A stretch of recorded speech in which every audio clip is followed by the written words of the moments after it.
Next یہ ہے define your own success and stop worrying about what the rest of the people thinks. جب آپ کا گول آپ کا اپنا ہونا چاہیے تو آپ سکسیس کا ڈیفینیشن خود ہی ڈیفائن کریں، نہ کہ جو لوگ کامیابی کسے کہتے ہیں.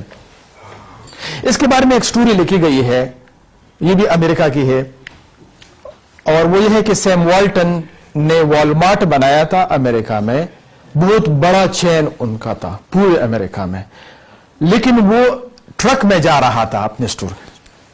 تو کسی نے پوچھا کہ بھئی آپ تو بلینئر ہے، بہت زیادہ مالدار آدمی ہے، آپ تو اچھی گاڑی بھی لے سکتے ہیں، آپ ٹرک میں کیوں جا رہے ہیں؟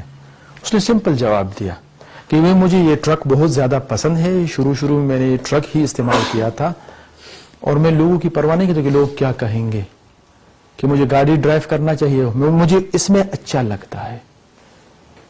تو یہ سٹوری جو ہم کرتے ہیں کہ جو آپ کا ادارہ ہے، آپ نے جو سکسیس کی ڈیفینیشن بیان کی ہے، لوگ کی سکسیس کی ڈیفینیشن ڈیفرنٹ ہوگی. آپ کامیابی کس چیز کو کہتے ہیں، تو آپ کے ہدف میں یہ واضح ہونا چاہیے کہ اتنی چیزیں ہم اچیو کریں گے، حاصل کریں گے تو ہم اپنے آپ کو کامیاب تصور کریں گے. اگر یہ چیزیں نہیں ہوں گے تو ہم اپنے آپ کو کامیاب تصور نہیں کر سکتے. نہ کہ دوسرے ادارے کیا ڈیفینیشن کرتے ہیں. تو دوسرا اس کے اندر آپ نے یہ ڈالنا ہے کہ آپ کا جو ہدف ہے وہ آپ کا ہونا چاہیے، اور آپ کی کامیابی کا ڈیفینیشن بھی اپنا ہونا چاہیے. ہماری کامیابی کا ڈیفینیشن کیا ہے؟ فمن زحزح عن النار وادخل الجنۃ فقد فاز. سمپل ڈیفینیشن ہے.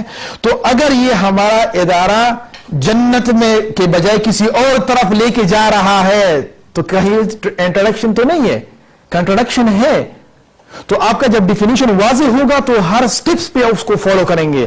کہیں ہمارا عمل، قول، فعل، ایکٹیویٹی جو بھی آپ کر رہے ہیں اس ڈیفینیشن کے ساتھ آپ میئر کریں گے. ٹھیک ہے جی. تو کامیابی کا ڈیفینیشن اپنا ہونا چاہیے. لوگ کامیابی پیسے کو کہتے ہیں، عہدے کو کہتے ہیں، کہنے دے، آپ ان چیزوں کی پرواہ نہ کریں. ٹھیک ہے جی. اگر آپ بھی عبداللہ عابد کے ساتھ اسی طرح کی مزید informative, useful and productive videos کے لیے یوٹیوب پر لکھیں بی پروڈکٹیو.